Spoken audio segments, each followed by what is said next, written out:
ഓതിയാ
hi all,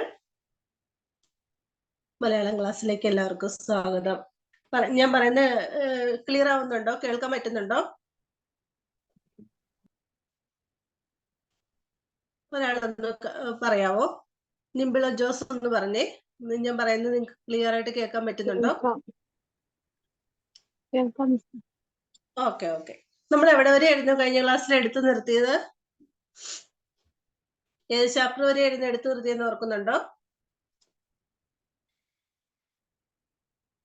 ഒന്ന് പറഞ്ഞേ, നമ്മൾ ഏത് ചാപ്റ്റർ വരെ ആയിരുന്നു കഴിഞ്ഞ? ഓക്കെ ഓക്കെ, 12ാമത്തെ ചാപ്റ്റർ അല്ലേ? ലളിത ജീവിതം വരെയായിരുന്നു നമ്മൾ എടുത്തു നിർത്തിയല്ലേ? എല്ലാരും ഓർക്കണുണ്ടല്ലോ? അതെല്ലാരും മറന്നുപോയോ? എല്ലാരും മറന്നുപോയെന്ന് തോന്നുന്നു.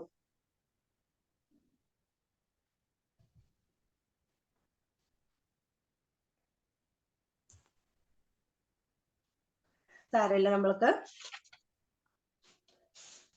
അടുത്ത ചാപ്റ്ററിലേക്ക് പോയേക്കാം അല്ലെ? നമുക്ക് സമയം കളയാനില്ല. അപ്പൊ കഴിഞ്ഞ ചാപ്റ്ററുകളൊക്കെ നിങ്ങൾ പഠിച്ചിട്ടുണ്ടെന്ന് ഞാൻ വിചാരിക്കുന്നു. നമ്മൾ പഠിച്ച 12 ചാപ്റ്ററുകൾ പഠിച്ചിട്ടില്ല. നമുക്ക് കുറെ ചാപ്റ്ററുകൾ ഒഴിവാക്കിയിട്ടുണ്ട്. അതിൻ്റെ അകത്തുനിന്ന് നമുക്ക് പഠിക്കാനുള്ള ചാപ്റ്ററുകൾ മാത്രമല്ല. നമ്മൾ ലളിത ജീവിതം 12ാമത്തെ ചാപ്റ്റർ ആയിരുന്നു എടുത്തു നിർത്തിയത്. ഇനി നമുക്കുള്ളത് 13ാമത്തെ ഒരു കവിതയാണ്. ആരുടെയും മൈക്ക് വീഡിയോ ഒക്കെ ഓൺ ആണെങ്കിൽ ഒന്ന് ഓഫ് ചെയ്ത് വെച്ചേക്കണേ.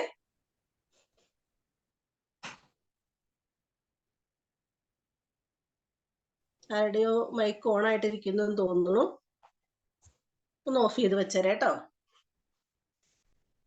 ഇനി നമുക്ക് ഒരു കവിതയാണ് പഠിക്കാനുള്ള. വളരെ ഇമ്പോർട്ടന്റ് ആയൊരു, നമുക്ക് പഠിക്കാനുള്ള നമ്മുടെ ഈ പാഠഭാഗത്തിലെ വളരെ ഇമ്പോർട്ടന്റ് ആയിട്ടുള്ള ഒരു കവിതയാണ്. കാരണം ഇതിൽ നിന്ന് നമുക്ക് പല രീതിയിലുള്ള ക്വസ്റ്റ്യൻസ് നമുക്ക് ഒരുപാട് വരാറുണ്ട് ഈ ഒരു ചാപ്റ്ററിനെ ബേസ് ചെയ്തുകൊണ്ട്, ഗാന്ധാരി വിലാപത്തെ ബേസ് ചെയ്തുകൊണ്ട്. നമുക്കറിയാം, ഗാന്ധാരി വിലാപം എന്ന് പറഞ്ഞാൽ തുഞ്ചത്ത് രാമാനുജൻ എഴുത്തച്ഛന്റെ, നമ്മുടെ മലയാള ഭാഷയുടെ പിതാവായ എഴുത്തച്ഛന്റെ കൃതിയാണ്. അപ്പൊ അതിൽ നിന്നും എടുത്തിട്ടുള്ള ഒരു ഭാഗമാണ് നമുക്ക് തന്നിട്ടുള്ള ഗാന്ധാരി വിലാപം എന്ന് പറയുന്നത്. അപ്പൊ അതിനകത്ത് ആ കവിതയിൽ നിന്ന് നമുക്ക് വൺ വേർഡ് ക്വസ്റ്റ്യൻസ് ചോദിക്കാറുണ്ട്. പിന്നെ 2 മാർക്കിനുള്ള ക്വസ്റ്റ്യൻസ് ഉണ്ട്, 3 മാർക്കിനുള്ള ക്വസ്റ്റ്യൻസ് ചോദിക്കാറുണ്ട്, എസ്സേ ക്വസ്റ്റ്യൻസ് ചോദിക്കാറുണ്ട്, അർത്ഥം ചോദിക്കാറുണ്ട്. അങ്ങനെ പല രീതിയിലുള്ള ക്വസ്റ്റ്യൻസ് ഈ ചാപ്റ്ററിനെ ബേസ് ചെയ്തുകൊണ്ട് ചോദിക്കാറുണ്ട്. ഒരുപാട് ക്വസ്റ്റ്യൻസ് ചോദിച്ച ഒരു ചാപ്റ്ററാണിത്. അപ്പൊ ഈ പ്രാവശ്യവും എക്സാമിന് ഈ ചാപ്റ്ററിനെ ബേസ് ചെയ്തുകൊണ്ട് ധാരാളം ക്വസ്റ്റ്യൻസ് ഉണ്ടായിരുന്നു. അപ്പൊ അതുകൊണ്ട് നമുക്ക് പാഠഭാഗത്തിലേക്ക് പോയേക്കാൾ. നമുക്കറിയാം മഹാഭാരത യുദ്ധത്തിന്റെ ബേസ് ചെയ്തുകൊണ്ടുള്ളൊരു കൃതിയാണ് നമ്മുടെ എഴുത്തച്ഛന്റെ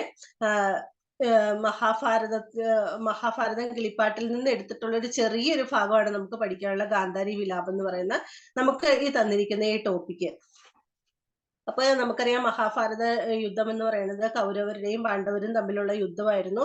അപ്പൊ അതിനകത്ത് കൗരവ പക്ഷത്തുണ്ടായിരുന്ന എല്ലാ ആളുകളും മരിച്ചു പോവുകയും അവരുടെ അച്ഛനും അമ്മയും മാത്രം എന്ത് ചെയ്തു, ചേട്ടന്മാരെ അവര് മാത്രം ജീവിച്ചിരിക്കുകയും ചെയ്യുന്ന. അപ്പൊ എന്തോ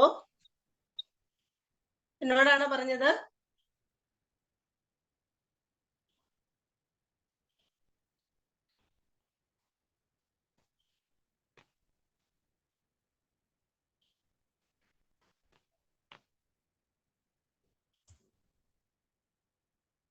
നിങ്ങൾക്ക് എന്തെങ്കിലും ഡൗട്ട് ഉണ്ടെങ്കിൽ നിങ്ങൾ ആ ചാറ്റ് എന്ന് പറയുന്നത് അതിൻ്റെ അകത്തൊന്ന് നിങ്ങളൊന്ന് ടൈപ്പ് ചെയ്തിട്ട് കേട്ടോ, ഞാൻ നോക്കിക്കോളാം. എന്തെങ്കിലും നിങ്ങൾക്ക് ക്ലിയർ ആവുന്നില്ലെങ്കിൽ അല്ല റിപ്പീറ്റ് ചെയ്ത് ഒന്നും കൂടെ പറയണമെങ്കിൽ ഒന്ന് ടൈപ്പ് ചെയ്തൊന്ന് ഇട്ടേരെ. ചാറ്റ് എന്ന് പറയുന്നത് നിങ്ങളുടെ ഒരു ഓപ്ഷൻ ഉണ്ടല്ലോ, അതിൻ്റെ അകത്ത് ഒന്ന് ടൈപ്പ് ചെയ്തിട്ടേരെ കേട്ടോ. ഞാൻ നോക്കിയിട്ട് അപ്പം തന്നെ നിങ്ങൾക്ക് ക്ലിയർ ചെയ്ത് തന്നേക്കാം. നിങ്ങളുടെ വീഡിയോയോ ഓഡിയോയോ ഒന്ന് ഓഫ് ചെയ്ത് വെച്ചേക്കണേ. അപ്പൊ നമുക്ക് നേരിട്ട് പാഠഭാഗത്തിലേക്ക് പോകാം. അപ്പൊ ഒന്ന് ഓർത്ത് നോക്കൂ, നമ്മളിപ്പോ ഇനി നമ്മൾ എങ്ങോട്ടാണ് പോകുന്നത്? യുദ്ധഭൂമിയിലേക്കാണ് പോകുന്നത്. ധാരാളം ആളുകൾ മരിച്ചു കിടക്കുന്ന യുദ്ധഭൂമിയാണ്. അപ്പൊ ഇന്നത്തെ കാലഘട്ടത്തിലുള്ള യുദ്ധമല്ല, നമുക്ക് വർഷങ്ങൾക്ക് മുമ്പുള്ള യുദ്ധമാണ്. അപ്പൊ ആ ഒരു കാലഘട്ടത്തിലെ വെടിക്കോപ്പുകളൊന്നുമില്ല, ടാങ്കറുകളില്ല, ബോംബുകളില്ല, അങ്ങനെ ഒന്നുമില്ല. ആന, കുതിര, മനുഷ്യപ്പട, അങ്ങനെയുള്ള ആളുകൾ മാത്രം, ആളുകളും മൃഗങ്ങളും മരിച്ചു കിടക്കുന്നൊരു എന്താണ് യുദ്ധഭൂമിയിലേക്കാണ് നമ്മൾ പോകുന്നത്. അപ്പൊ ആ ഒരു നമ്മൾ മനസ്സുകൊണ്ട് ഓർക്കുക, ഒരുപാട് രാജഭരണമായിരുന്നു അന്നുണ്ടായിരുന്നത്. അപ്പൊ അവരെന്ത് ചെയ്തിരിക്കുകയാണ്, പല രാജ്യത്തെയും രാജാക്കന്മാരൊക്കെ യുദ്ധഭൂമിയിൽ മരിച്ചു കിടപ്പുണ്ട്. പല പ്രമുഖരായ ആളുകളുണ്ട്. അപ്പൊ ഓരോരുത്തരെയും വിളിച്ചുകൊണ്ടാണ് എന്ത് ചെയ്യുന്നത്, ഗാന്ധാരിയമ്മ എന്ത് ചെയ്യുന്നത്, വിലപിക്കുന്നത്. അതാണ് നമുക്ക് എന്ത് ചെയ്യാനുള്ള ഈ പാഠഭാഗത്തില് പഠിക്കാനുള്ളത്. ഇച്ചിരി വലിയൊരു ചാപ്റ്റർ ആയതുകൊണ്ട്, വലിയ ചാപ്റ്റർ എന്ന് പറയാൻ പറ്റില്ല, ഒരുപാട് അർത്ഥങ്ങളൊക്കെ ഉള്ളത് കൊണ്ടാണ് നമ്മൾ ഇച്ചിരി ഒരു സ്പീഡിൽ പോണത് കേട്ടോ. എന്തെങ്കിലും ഡൗട്ട് ഉണ്ടെങ്കിൽ നിങ്ങൾ ആ ചാറ്റിനകത്തൊന്ന് ഇട്ടേരെ. മിസ് ഒന്ന് റിപ്പീറ്റ് ചെയ്ത് പറയണം, ഒന്ന് ഇട്ടേക്കണം കേട്ടോ. മനസ്സിലായില്ലെങ്കിൽ മനസ്സിലായില്ല ഒന്നും കൂടെ പറയണം, ഒന്ന് പറഞ്ഞേക്കുക. ഓക്കെ, അപ്പൊ നമുക്ക് നിങ്ങളുടെ ഗൈഡിന്റെ അകത്തെ പേജ് നമ്പർ 111 എടുത്ത പേജ് നമ്പർ. അതിൻ്റെ അകത്ത് നമുക്ക് ആദ്യം നോക്കാനുള്ളതാണ് ഗ്രന്ഥകാര പരിചയമാണ്. ഗ്രന്ഥകാര പരിചയത്തിനകത്ത് നമുക്കറിയാം എഴുത്തച്ഛന്റെ കൃതിയാണ് അല്ലെ. അപ്പം തുഞ്ചത്ത് എഴുത്തച്ഛൻ മലപ്പുറം ജില്ലയിലെ തിരൂർ താലൂക്കിൽ തൃക്കണ്ടിയൂർ ക്ഷേത്രത്തിന് സമീപമാണ് തുഞ്ചത്തെഴുത്തച്ഛന്റെ ജന്മഗൃഹം. അണ്ടർലൈൻ ചെയ്യണം കേട്ടോ, അത് ചോദിച്ചിട്ടുണ്ട്. അദ്ദേഹത്തിന്റെ ജന്മഗൃഹം എവിടെയാണ്, ഏത് ജില്ലയിലാണെന്ന് ചോദിച്ചിട്ടുണ്ട്, സ്ഥലം ചോദിച്ചിട്ടുണ്ട്. അതെല്ലാം ചോദിച്ചിട്ടുണ്ട്. 2-3 തവണ പല ടൈപ്പിൽ ആ ക്വസ്റ്റ്യൻ ചോദിച്ചിട്ടുണ്ട്. മലയാള ഭാഷയുടെ പിതാവ് എന്ന് വിശേഷിപ്പിക്കപ്പെടുന്ന, മലയാള ഭാഷയുടെ പിതാവാണ് എഴുത്തച്ഛൻ. അത് ചോദിച്ചിട്ടുണ്ട് ആ ചോദ്യം. മലയാള ഭാഷയുടെ പിതാവ് എന്ന് വിശേഷിപ്പിക്കപ്പെടുന്ന എഴുത്തച്ഛൻ 16-ാം നൂറ്റാണ്ടിലാണ് ജീവിച്ചിരുന്നത്. അതും ഒരു വൺ വേർഡ് ക്വസ്റ്റ്യൻ ആണ്, അതും ചോദിച്ചിട്ടുണ്ടോ.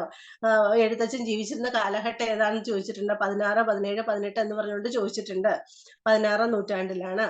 ആധ്യാത്മരാമായണം കിളിപ്പാട്ട്, മഹാഭാരതം കിളിപ്പാട്ട്, ദേവി മഹാത്മ്യം, ഭാഗവതം കിളിപ്പാട്ട്, ഹരിനാമ കീർത്തനം, ചിന്താരത്നം തുടങ്ങിയ കൃതികൾ എഴുത്തച്ഛൻ്റെതായിട്ട് കരുതപ്പെടുന്ന കൃതികൾ ഒന്ന് അണ്ടർലൈൻ ചെയ്യണം കേട്ടോ. കാരണം ഈ കൃതികൾ തന്നേച്ച് നമ്മളോട് ചോദിക്കാൻ. ആരുടെ ആ മൈക്ക് ഓൺ ആയിട്ടിരിക്കുന്നേ? നിങ്ങൾ തന്നെ നോക്കൂ, നിങ്ങളുടെ മൈക്ക് മ്യൂട്ട് അല്ലെങ്കിൽ ഒന്ന് മ്യൂട്ട് ആക്കി നോക്കൂ.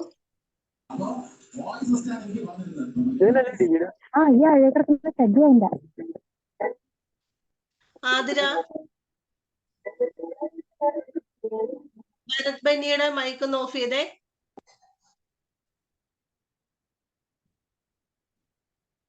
ഭരതിന്റെ മൈക്ക് ഇപ്പോഴും ഓൺ ആണേ.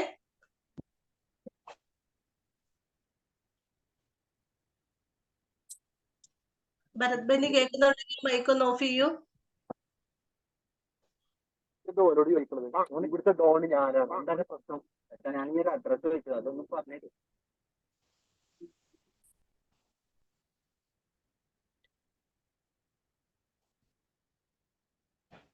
നേരെ പോവാ. മലയാളം ക്ലാസ് ആയതുകൊണ്ടാണ് ഞാൻ മ്യൂട്ടോള് കൊടുക്കാത്തത്. നിങ്ങൾക്ക് എന്തെങ്കിലും ചോദിക്കാനോ പറയാനോ ഉണ്ടെങ്കിൽ നമുക്ക് പെട്ടെന്ന് ചെയ്യാലോ എന്ന് ഓർത്തിട്ടാണ്.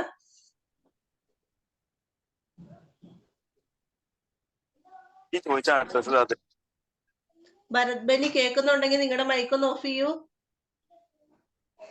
പണിഷ്മെന്റ് ആണ്. ഇതിനെക്കൊള്ള അടുത്ത വെള്ളിയാഴ്ച ഇപ്പൊ ടൈമില്ല.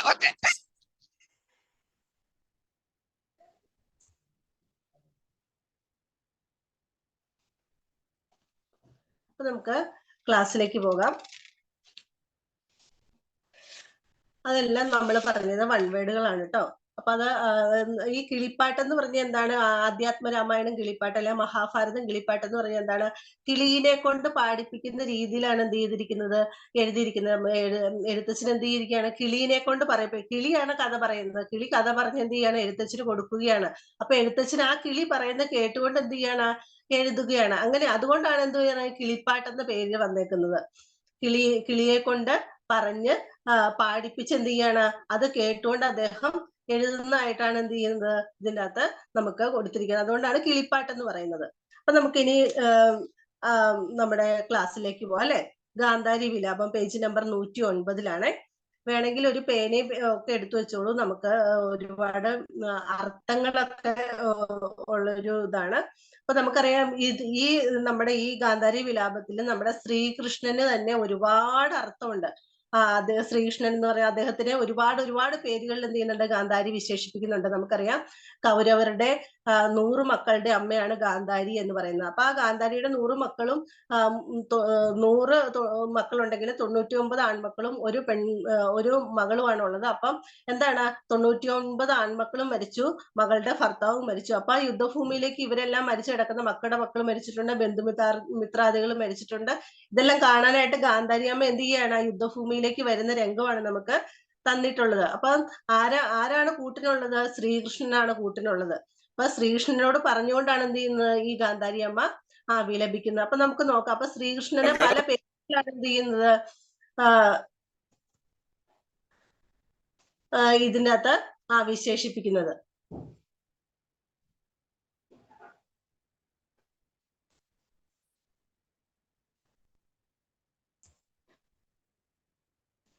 അപ്പൊ നിങ്ങൾ വേണമെങ്കിലൊന്ന് ശ്രീകൃഷ്ണൻ എന്ന് കൊടുത്തേച്ച് ഞാൻ പറയുന്ന വാക്കുകളൊന്ന്, അദ്ദേഹത്തിനെ വിശേഷിപ്പിക്കുന്ന വാക്കുകൾ ഞാൻ പറയുമ്പോൾ അവിടെ ഒന്ന് എഴുതി വെക്കണം കേട്ടോ.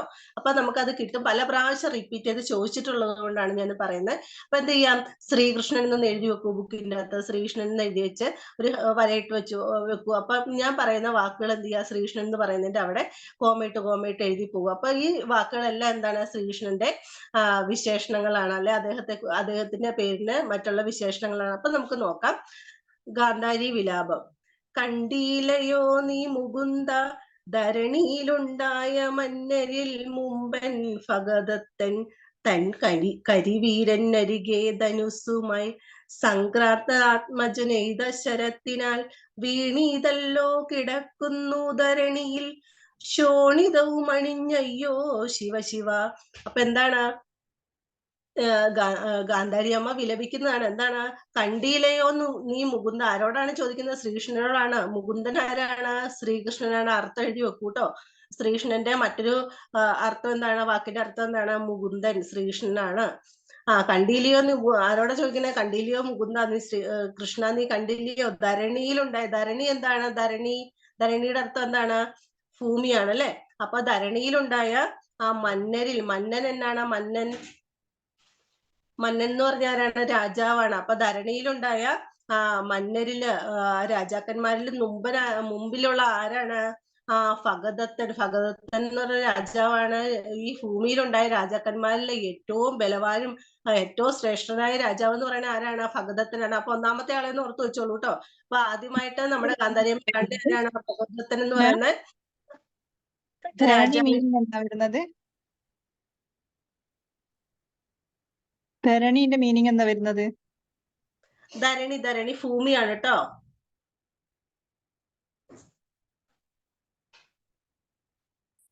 അപ്പൊ എന്താണ് ആ ധരണിയിൽ ഈ ഭൂമിയിൽ ഉണ്ടായിട്ടുള്ള മന്നൻ എന്താണ് മന്നൻ രാജാവാണ്. അപ്പൊ ഈ ഭൂമിയിലുണ്ടായ രാജാക്കന്മാരിലെ ഏറ്റവും മുമ്പനായിട്ടുള്ള ആരാണ്? ഏറ്റവും ബലവാനായിട്ടുള്ള രാജാവ് അല്ലെങ്കിൽ ഏറ്റവും ശ്രേഷ്ഠനായ രാജാവ് അങ്ങനെയുള്ള രാജാവ് എന്ന് പറഞ്ഞാൽ ആരാണ്? ഭഗദത്തനാണ്. അപ്പൊ ഒന്ന് അണ്ടർലൈൻ ചെയ്യും. ഒന്നാമത്തെ ആളാണ്.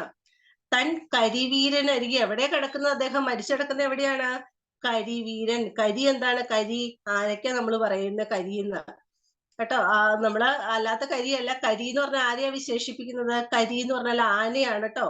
അപ്പൊ കരിവീരന്റെ അരികെ അപ്പൊ അദ്ദേഹം ആനപ്പുറത്തിരുന്നാണ് യുദ്ധം ചെയ്തത്. അപ്പൊ ആനേനെയും ആ ഭഗദത്തിനെ എന്ത് ചെയ്തു?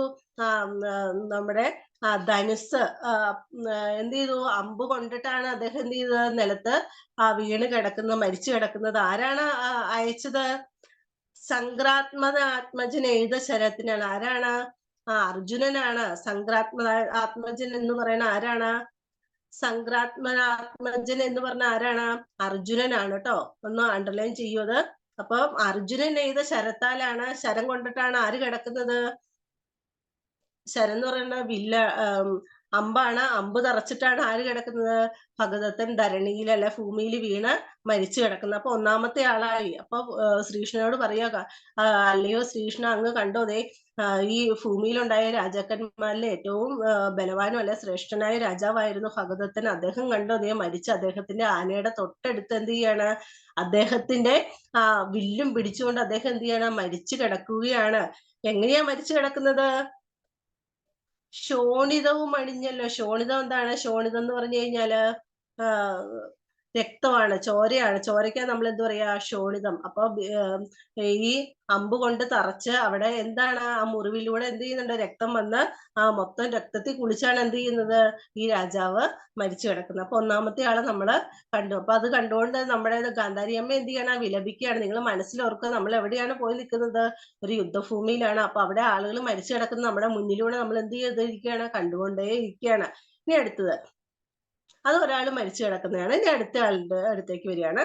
നല്ല മരതക കല്ലിനോടൊത്തൊരു കല്യാണ രൂപൻ കുമാരൻ മനോഹരൻ ചൊല്ലഴും അർജുനൻ തന്റെ തിരുമകൻ വല്ലഭി വല്ലഭ നിന്റെ മരുമകൻ കൊല്ലാതെ കൊള്ളാഞ്ഞത് എന്തവൻ തന്നെ നീ കൊല്ലിക്ക് എത്രേ നിനക്കൂ രസമിടോ. അപ്പൊ വീണ്ടും കൃഷ്ണനോടാണ് ഈ പരാതികൾ മുഴുവൻ പറയുന്ന ആരാണ്? ഗാന്ധാരി ആരോടാണ് പറയുന്നത്? ശ്രീകൃഷ്ണനോടാണ് പറയണത് അല്ലെ. അപ്പൊ എന്താണ് പറയുന്നത്? അടുത്തയാള് നല്ല മരതക കല്ലിനോടൊത്തൊരു കല്യാണ രൂപൻ കുമാരൻ മനോഹരൻ. ആരെ കുറിച്ചാണ് പറയുന്നത്? അവിടെ വേണം നിങ്ങളൊന്ന് ഹൈഫൻ ഇട്ടിട്ട് എഴുതി വെച്ചോളൂ കേട്ടോ. അഭിമന്യു ആണ്. അർജുനന്റെ പുത്രനാണ്. അർജുനന്റെ പുത്രനാണ് ആര്? അഭിമന്യു. അപ്പൊ അഭിമന്യുവിനെ വിശേഷിപ്പിച്ചിരിക്കുന്നതാണ് എന്താണ്? നല്ല മരതക കല്ലിനോടൊത്തൊരു, അതുപോലെ സൗന്ദര്യമുള്ള ആളാണ് ആര്? നമ്മുടെ അഭിമന്യു.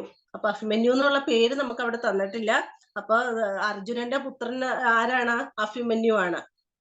അപ്പൊ നല്ല മരതക കല്ലിനോട് പോലെ സൗന്ദര്യമാണ്, അതുപോലെ സൗന്ദര്യമാണ് ആർക്ക്? അഭിമന്യുവിന്. പിന്നെ എന്താ ചോദിക്കുന്നത്? ചെല്ലഴും അർജുനൻ തന്റെ തിരുമകൻ. അപ്പൊ അർജുനന്റെ മകനാണ്. അതുപോലെ തന്നെ വല്ലഭി വല്ലഭ, ആരെയാണ് വീണ്ടും വിശേഷിപ്പിക്കുന്നത്? ശ്രീകൃഷ്ണനെയാണ്. വല്ലഭി വല്ലഭൻ ആരാണ്? ശ്രീകൃഷ്ണനാണ്. അണ്ടർലൈൻ ചെയ്തിട്ട് എഴുതി വെക്കൂട്ടോ. വല്ലഭി വല്ലഭൻ ആരാണ്? ശ്രീകൃഷ്ണൻ. വല്ലഭി വല്ലഭൻ എന്ന് പറഞ്ഞാൽ എന്താണ്? ഗോപികമാരുടെ കാമുകൻ എന്നാണ് അതിന്റെ ആപ്റ്റ് മീനിങ് വരുന്നത്. അപ്പൊ എന്താണ്?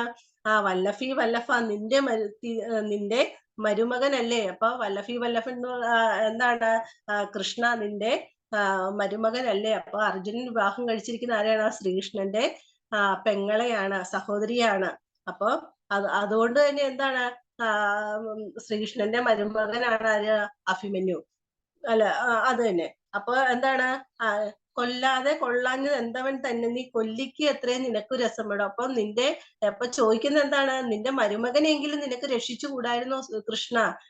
അവനെ എന്തിനാണ് നീ കൊന്നു കളഞ്ഞത്, കൊല്ലാൻ കൂട്ടുനിന്നത് എന്നാണ് ചോദിക്കുന്നത്. അപ്പൊ കൃഷ്ണൻ ഇതിന്റെ അകത്ത് ഒന്നും ആളല്ല. യുദ്ധം നടക്കുന്നതിനൊക്കെ യുദ്ധം നടക്കാനോ ആളുകൾ തമ്മിൽ അങ്ങോട്ടും ഇങ്ങോട്ടും കൊല്ലാനോ ഒന്നും പറയുന്ന ആളല്ല. ഇതിനൊക്കെ എതിർക്കുന്ന ആളാണ്. പക്ഷെ എന്താണ്? ശ്രീകൃഷ്ണൻ പറഞ്ഞ ആരും ചെവിക്കൊള്ളാതെ ഇരിക്കുകയും എന്ത് ചെയ്തു? യുദ്ധം സംഭവിക്കുകയും ചെയ്തു. ഇപ്പോഴാണ് ചോദിക്കുന്നത് എന്തുകൊണ്ട് നിന്റെ മരുമകനെങ്കിലും നിനക്ക് രക്ഷിച്ചുകൂടായിരുന്നു എന്ന് ചോദിച്ചുകൊണ്ട് ആരാണ് പറയുന്നത്? ഗാന്ധാരി ചോദിക്കുകയാണ്. അല്ലലാകുന്നതേ കണ്ടതോറും എല്ലാകിലും ഒളി ഇല്ലതു ദൈവമേ. അപ്പൊ എന്താണ് പറയുന്നത്? ഇതെല്ലാം കൂടെ കണ്ടിട്ട് എനിക്ക് എന്ത് തോന്നുകയാണ്? എന്റെ മനസ്സിന് ദുഃഖം തോന്നുകയാണ്. എന്താണ് ഇങ്ങനെ ഈ എല്ലാരും മരിച്ചു കിടക്കുന്നു, വേണ്ടപ്പെട്ടവരൊക്കെ മരിച്ചു കിടക്കുമ്പോ നമ്മളാണെങ്കിലും നമ്മുടെ വേണ്ടപ്പെട്ടവരൊക്കെ നമ്മളിൽ നിന്ന് എന്തെങ്കിലും പെട്ടെന്ന് മരിച്ചു കിടക്കുന്ന കണ്ടാൽ നമുക്ക് എന്താണ്, നമുക്ക് ദുഃഖം തോന്നും. അപ്പൊ അതുപോലെ തന്നെയാണ് കാന്താരിക്കും. അവരുടെ വേണ്ടപ്പെട്ട ആളുകൾ അവരുടെ ചുറ്റും ഓടിക്കളിച്ച കുഞ്ഞുങ്ങളൊക്കെ എന്ത് ചെയ്യണം, മരിച്ച് യുദ്ധഭൂമിയിൽ കിടക്കുമ്പോൾ ഉള്ള ഒരു അവസ്ഥ. അപ്പൊ അവർക്ക് ഇതൊക്കെ കണ്ടിട്ട് എനിക്ക് അല്ല തോന്നുന്നു, ദുഃഖം തോന്നുന്നു എന്നാണ് ആര് പറയുന്നത്? ഗാന്ധാരി പറയുകയാണ്. മന്ദസ്മിതം പൂണ്ടു സുന്ദരാമുഖം ഇന്ദീവരക്ഷണ കണ്ടാൽ പൊറുക്കുമോ. അപ്പൊ എന്താണ്, മരിച്ചു കിടക്കുകയാണെങ്കിലും അഭിമന്യു എങ്ങനെയാണ് മന്ദസ്മിതം തൂങ്ങി ചെറു പുഞ്ചിരിയോട് കൂടിയാണ് എന്ത് ചെയ്യുന്നത്, മരിച്ച് കിടക്കുന്നത്. അപ്പൊ ആ മുഖം കണ്ടാൽ കൃഷ്ണ പൊറുക്കാനായിട്ട് സാധിക്കുമോ? ഇന്ദീവരേക്ഷണൻ കണ്ടോ, അടുത്തൊരു വാക്ക് ശ്രീകൃഷ്ണന്റെ വിശേഷണമാണ് ഇന്ദീവരേക്ഷണൻ. കണ്ടോ കൊടുത്തേക്കുന്നേ, ഇന്ദീവരേക്ഷണ കണ്ടാൽ പൊറുക്കും. എന്താണ് ഇന്ദീവരേക്ഷണൻ എന്ന് പറഞ്ഞ ആരാണ്? ശ്രീകൃഷ്ണനാണ്. എത്രയും ബാലയായി മേവിനോരുത്തര ചിത്തമുഴന്ന അലറുന്നതു കാണുക നീ. അപ്പൊ എന്താണ്, വീണ്ടും ചോദിക്കുകയാണ്, എന്റെ കൃഷ്ണനെ അഭിമന്യുവിന്റെ ഭാര്യയായ ഉത്തര എന്ത് ചെയ്യാണ്, കിടന്നു കരയുന്ന കണ്ടോ. അവള് ഭർത്താവ് മരിച്ച ദുഃഖത്താൽ എന്ത് ചെയ്യണം, കരയുകയാണ്. അപ്പൊ അഭിമന്യുവിന്റെ ഭാര്യയുടെ പേരെന്താണ്? ഉത്തരയാണ്. കണ്ടോ, എത്രയും ബാലയായി മേവിനോരുത്തര ചിത്തമുഴന്നുല അലറുന്നത് കാണുക നീ. ഇപ്പൊ നീ കണ്ടില്ലേ, അതെ മരുമകൻ മരിച്ചു കിടക്കുന്നു, മരുമകന്റെ ഭാര്യ എന്ത് ചെയ്യാണ്, ദുഃഖം കൊണ്ട് കരയുന്ന കണ്ടില്ലേ. സുന്ദരിയായ സുഭദ്രയെ ഭൂമിയിൽ ക്രന്ദനം ചെയ്ത് ഉരുളുന്നത് കാണുക നീ. അപ്പൊ എന്താ പറയുന്നത്, നിന്റെ സഹോദരിയല്ലേ സുഭദ്ര, സുന്ദരിയായ അവളും എന്ത് ചെയ്യാണ്, ഭൂമിയിൽ വീണ് ഉരുണ്ട് എന്ത് ചെയ്യാണ്, കരയുകയാണ്. നീ കാണുന്നില്ലേ, കരയുന്നത് കാണുന്നില്ലേ കൃഷ്ണ എന്ന് ചോദിക്കുകയാണ്. അല്ലൽ കൊണ്ട് ഇങ്ങനെ ഞങ്ങൾ കേഴുന്നത് ഇല്ലയോ ഖേദം ചെറുതു നിൻ മാനസ. അപ്പൊ എന്താണ്, ഞങ്ങൾ ഇങ്ങനെ അല്ലൽ കൊണ്ട് ദുഃഖം കൊണ്ട് ഇങ്ങനെ കരയുന്നത് കേട്ടിട്ട് നിന്റെ മനസ്സിന് ഒരു ചെറിയ ഖേദം പോലും തോന്നുന്നില്ലേ കൃഷ്ണ എന്ന് ചോദിക്കുകയാണ് ഗാന്ധാരി. ഇപ്പൊ ഇങ്ങനെ ആളുകൾ മരിച്ചു കിടക്കുന്നു, സ്വന്തക്കാരും മരിച്ചു കിടക്കുന്നു, കുഞ്ഞുങ്ങൾ മരിച്ചു കിടക്കുന്നു, ഇതൊക്കെ കണ്ടിട്ട് കൃഷ്ണ നിനക്ക് ഒരു ദുഃഖവും നിന്റെ മനസ്സിന് തോന്നുന്നില്ലേ എന്ന് ചോദിക്കുകയുണ്ടോ. ഇനിയുള്ള വരി ഒന്ന് അണ്ടർലൈൻ ചെയ്യണം കേട്ടോ. ഏറ്റവും ലാസ്റ്റത്തെ 109 പേജിലെ ലാസ്റ്റത്തെ വരി കണ്ടോ. കല്ലുകൊണ്ടോ മനം താവകമാകില കല്ലിനും ആർദ്രതയുണ്ടത് കാണുമ്പോൾ. ആ രണ്ട് വരി ഒന്ന് അണ്ടർലൈൻ ചെയ്യൂട്ടോ. അപ്പൊ എന്താണ്, കല്ലുകൊണ്ടോ മനം താവകമാകില്ല. അപ്പൊ കൃഷ്ണനോട് ചോദിക്കുകയാണ്, എന്റെ കൃഷ്ണ നിന്റെ മനസ്സെന്താണ്, കല്ലുകൊണ്ടാണോ ഉണ്ടാക്കിയിരിക്കുന്നത്? കല്ലിനും ഇങ്ങനെയുള്ള ഈ ദുഃഖങ്ങൾ കാണുമ്പോ എന്ത് ചെയ്യും, അതിന് വരെ ആർദ്രത തോന്നാറുണ്ട്. നിന്റെ മനസ്സെന്താ, കല്ലും വേറെ എന്തെങ്കിലും കൊണ്ടാണോ ഉണ്ടാക്കിയിരിക്കുന്നതെന്ന് ചോദിച്ച് ഗാന്ധാരി എന്ത് ചെയ്യണം, വളരെ എന്ത് ചെയ്യണം, പൊട്ടിത്തെറിക്കുകയാണ്. ആരോട്? കൃഷ്ണനോട്. ഇപ്പൊ രണ്ടുപേരും മരിച്ചു കിടക്കുന്നത് നമ്മള് കണ്ടു. ഒന്ന് ഭഗദത്തൻ, ധരണിയിലെ ഭൂമിയിലുണ്ടായ ഏറ്റവും പ്രമുഖനായ രാജാവായിരുന്നു. പിന്നെ അർജുനന്റെ പുത്രനായ അഭിമന്യു, അല്ലെ. അഭിമന്യു ആരാണ്? ശ്രീകൃഷ്ണന്റെ മരുമകനാണ്, സഹോദരിയുടെ പുത്രനാണ്, അല്ലെ. അപ്പൊ അതും മരിച്ചു കിടക്കുന്ന നമ്മൾ കണ്ടു. അതിന്റെ പ്രത്യേകതകൾ നമ്മൾ പറഞ്ഞു. ഇനി അപ്പൊ ചോദിക്കുകയാണ്, ഇതെല്ലാം കണ്ടിട്ട് കൃഷ്ണ നിന്റെ മനസ്സ് എന്താണ്, കല്ലുകൊണ്ടാണ് നിർമ്മിച്ചിരിക്കുന്നത്? കല്ലുകൊണ്ടാണെങ്കിൽ പോലും ഈ ഹൃദയം ഇത് കാണുമ്പോ എന്ത് ചെയ്യും, ആർദ്രത കൊള്ളും, ദുഃഖം തോന്നും. അതുപോലും നിനക്ക് തോന്നുന്നില്ലേ എന്ന് ചോദിക്കുകയാണ്. അല്ലേ ഹഡോൽഹജനായ ഭീമാത്മജനല്ലോ കിടക്കുന്നത് അപ്പുറം. അപ്പൊ വീണ്ടും അടുത്തൊരാളെ കണ്ടു. ഇനി അടുത്തൊരാളുടെ അടുത്തേക്ക് വരിക. ഹഡോൽഹജനായ, അടുത്താരാണ് മരിച്ചു കിടക്കുന്നത്? ഹഡോൽഹജൻ. അണ്ടർലൈൻ ചെയ്യണേ. അത് ആ പേരുകളൊന്ന് അണ്ടർലൈൻ ചെയ്യുമ്പോൾ നിങ്ങൾക്ക് ഒരു ഏകദേശം ഒരു ധാരണ കിട്ടും, എത്ര പേരാണ് നമ്മൾ ഇതിൻ്റെ അകത്ത് പറഞ്ഞു പോകുന്നത്. അപ്പൊ ഹഡോൽഹജനായ ഭീമാത്മജനല്ലോ കിടക്കുന്നത് അപ്പുറം. അപ്പൊ എന്താണ്, അടുത്തതാരാണ്? പാണ്ഡവരുടെ രണ്ടാമത്തെ ആളാണ് ഭീമൻ. ഭീമസേനന്റെ പുത്രനാണ് മരിച്ചു കിടക്കുന്ന ആരാണ്? ഹഡോൽഹജൻ. ഭീമന്റെ പുത്രന്റെ പേരനാണ് ഹഡോൽഹജനാണ്. അപ്പൊ ഹഡോൽഹജൻ എന്ത് ചെയ്താണ്, മരിച്ചു കിടക്കുകയാണ്. നീലമല പോൽ കർണൻ പ്രയോഗിച്ച് വേലും തറച്ചവൻ കാലപുരി ബുക്കൻ. അപ്പൊ എന്ത് ചെയ്തു, നീലമല പോലെയാണ് കിടക്കുന്നത്. അതുപോലെ ആജാനബാഹുവായ ഒരാളാണ് ആര്? ഹഡോൽഹജൻ. അപ്പൊ എന്താണ്, ആരാണ് അവനെ കൊന്നത്? കർണനാണ് കൊന്നത്, അല്ലെ. ഓർത്തു വെച്ചോണം, ഓരോരുത്തരെയും കൊന്നത് ആരാണെന്ന് നമ്മള് ഇതിനകത്ത് ചോദിക്കാറുണ്ട്. അപ്പൊ നീലമല പോലെയാണ് എന്ത് ചെയ്യുന്നത്, കിടക്കുന്നത്. അപ്പൊ നീലമല പോലെ കിടക്കുന്നതിന് ഒരു കാരണം എന്താണ്? രാക്ഷസിയിലുണ്ടായ പുത്രനായിട്ടാണ് പറയുന്നത്. ആരെയാണ്? ഹഡോൽഹജനെ. ഭീമനെ രാക്ഷസിയിലുണ്ടായ പുത്രനായിട്ടാണ് ആരെ പറയുന്നത്? ഹഡോൽഹജനെ പറയുന്നത്. അതുകൊണ്ടാണ് നീലമല പോലെ അത്രയും ആചാരബാഹുവാണെന്ന് പറയാനുണ്ടായ ഒരു കാരണം. അപ്പൊ ഹഡോൽഹജനെ കൊന്ന ആരാണ്? കർണനാണ്. കണ്ടം മുറിഞ്ഞു ജയദ്രഥൻ തന്നുടൽ കണ്ടാലും അർജുനൻ നെയ്ത ശരത്തിനാൽ. അപ്പൊ അടുത്തയാൾ ആരാണ് മരിച്ചു കിടക്കുന്നത്? ഹഡോൽഹജൻ മരിച്ചു കിടക്കുന്നത് കണ്ടു. ഭീമന്റെ പുത്രനാണ്. ആരെയ്ത ശരത്തിനാലാണ്? കർണൻ എയ്ത ശരത്തിനാലാണ്. ഓർത്തു വെച്ചോളെ. ഇനി അടുത്തയാളാണ്. കണ്ടം മുറിഞ്ഞു ജയദ്രഥൻ തന്നുടൽ കണ്ടാലും അർജുനൻ എയ്ത ശരത്തിനാൽ. അപ്പൊ ആരാണ് അടുത്ത് മരിച്ചു കിടക്കുന്നത്? ജയദ്രഥനാണ്. ജയദ്രഥൻ ഏതാണ്? ആരാണ് ആ ജയദ്രഥനെ കൊന്നത്? അർജുനനാണ്. അർജുനൻ എഴുതിയ ശരത്താലാണ് ജയദ്രഥൻ മരിച്ചത്. ആരാണ് ജയദ്രഥൻ എന്ന് പറയുന്നത്? ഗാന്ധാരി അമ്മയുടെ ഏക മകളായ ദുശ്ശലയുടെ ഭർത്താവാണ് ആര്? ജയദ്രഥൻ. ഓർത്തു വെച്ചോണേ. ജയദ്രഥൻ എന്ന് പറയുന്നതാണ് ഗാന്ധാരി അമ്മയുടെ ഏക മകളായ ദുശ്ശലയുടെ ഭർത്താവാണ് ജയദ്രഥൻ. ജയദ്രഥനും മരിച്ചു കിടക്കുകയാണ്. ആരാണ് കൊന്നത്? ജയദ്രഥനെ കൊന്നത് അർജുനനാണ്. എന്മകൾ ദുശ്ശല കേഴുന്നതുള്ളിൽ എന്മനം വെന്തുരുകുന്നു ശിവശിവ. അപ്പൊ എന്താണ്? എന്റെ മകള് ദുശ്ശല കരയുന്നത് കേട്ടുകൊണ്ട് അവളുടെ കരച്ചിലും ദുഃഖവും കണ്ടിട്ട് എന്താണ്? എന്റെ മനസ്സെന്ത് ചെയ്യാണ്? എന്റെ കൃഷ്ണ, എന്റെ മനസ്സ് വെന്ത് ഉരുകുകയാണ്. അപ്പൊ അടുത്ത ആളുകളുടേക്ക് നമ്മൾ പോവുകയാണ്. അപ്പൊ ഓരോരുത്തരും മരിച്ചത് നമ്മൾ നോക്കുകയാണ്. അപ്പൊ നമ്മള് 3-4 പേരുടെ കാര്യം പറഞ്ഞു. ഇനി അടുത്ത ആളുടെ അടുത്തേക്കാണ്. ദ്രോണനെ സംസ്കരിച്ചൊരു നിലമത കാണായതാരണനായതല്ലയോ. ആ ഒരു ലൈൻ ഒന്ന് അണ്ടർലൈൻ ചെയ്യൂട്ടോ. അത് ദ്രോണരെ സംസ്കരിച്ചൊരു നിലമത കാണായതായത് ആരണനായതല്ലയോ. അപ്പൊ ആ ഒരു സെന്റൻസ് നിങ്ങളൊന്ന് ഓർത്തു വെച്ചോണേ. അപ്പൊ ദ്രോണാചാര്യരാണ് ഇവരുടെ കൗരവരുടെയും പാണ്ഡവരുടെയും ആയുധവിദ്യ പഠിപ്പിച്ച ആളാണ് ദ്രോണാചാര്യർ. അവരുടെ ഗുരുവാണ്. അപ്പൊ